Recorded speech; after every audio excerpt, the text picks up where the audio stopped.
Another luto serye. Magluluto nga pala ulit ako ng spaghetti. For today's video, tayong mga Pinoy, iba-iba yung style natin ang pagluluto ng spaghetti. Ako, ito yung recipe ko para sa spaghetti. Sa recipe na ito, hindi pwedeng mawala ang ating spaghetti sauce. Banana ketchup. Sa 2 kilo ng spaghetti sauce, isang bote ng banana ketchup ang nilalagay ko. Liver spread. Yes mga kunay, naglalagay ako ng liver spread. Para sa akin kasi, isa ito sa nagpapasarap ng spaghetti. Naglalagay nga rin pala ako ng carrots. 2 pieces nga pala ang nilalagay kong carrot. At syempre, hindi pwedeng mawala ang hotdog. Naglalagay nga rin pala ako ng condensed milk. Syempre, mga kunay, imekos-mekos lang natin hanggang sa maghalo-halo ang lahat ng nilagay natin. Pagkatapos kong haluin, mga kunay, nayan ko munang maluto sa mahinang apoy ng 40 minutes. Habang nakasala nga yung sauce, mga kunay, nagpakulo naman ako ng tubig para sa spaghetti pasta. Nagprito na rin pala ako ng hotdog para sa toppings. At nung maluto na yung spaghetti pasta, mga kunay, tinimbang ko naman ng 3 kilo para sa size 80 na bilao. Syempre, sa 3 spaghetti pasta, maglalagay tayo ng 5 scoop na spaghetti sauce. Pagkalagay ko ng sauce sa planggana, mga kunay, isasabay ko na ilagay yung spaghetti pasta. Syempre, imekos-mekos mo na yan, insan. Ilalagay ko na nga rin pala sa may bilao. Size 18 nga pala ang ginamit ko dyan, mga kunay. Tapos, mga kunay, ipapantay-pantay ko lang. At yung natirang sauce naman, mga kunay, gagawin natin topping sa spaghetti. Syempre, wag natin kalimutan lagyan ng cheese para mas creamy ang ating spaghetti. Mas maraming cheese, mas creamy. Size 18 nga pala ng bilao ang ginagawa kong spaghetti. 16 to 25 person. Ang benta ko nga pala dyan, mga kunay, ay 1,150 pesos. Yung spaghetti nga pala na to, mga kunay, meron kasamang 2 bilaong pansit malabon at saka 2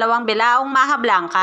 Pang 5 bilao nga pala itong spaghetti. At dyan nga, mga kunay, nilagay ko na rin yung mga hotdog. Ang pick up time nga pala nito ay 7 a.m. Try nyo din yung gantong recipe, mga kunay. Baka sakaling magustuhan nyo rin. Kung napansin nyo, mga kunay, hindi na ako naglagay ng ibang pampalasa. Sa tuwing nagluluto ako ng spaghetti, mga kunay, di na talaga ako naglalagay ng mga pampalasa. Kasi para sa akin, templado na yung mga nilagay ko. Basta niluluto ko lang ng 1 oras at kalahati sa mahinang apoy. Ayun lang, mga kunay. Thank you for watching.